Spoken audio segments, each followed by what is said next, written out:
Also in the news this Sunday, while the U.S. and South Korean governments still believe North Korea's third nuclear test is imminent, Pyongyang is sending out mixed signals about its intentions to push ahead with the test.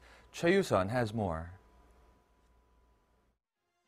North Korea's ruling party newspaper, the Rodong Sinmun, has said Pyongyang is prepared for any international economic or military sanctions it would face if it conducts a third nuclear test, according to a Chinese media report.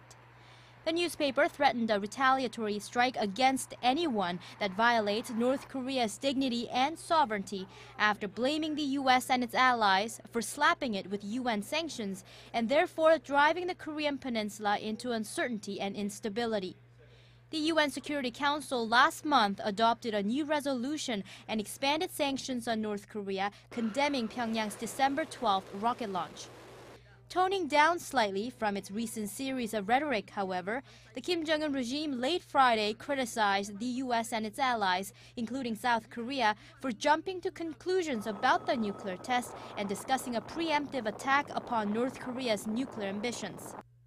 In an attempt to clarify what the rest of the world perceived as a direct threat from leader Kim Jong-un to proceed with a nuclear test, a propaganda website said Kim was merely vowing to protect the interest of North Koreans.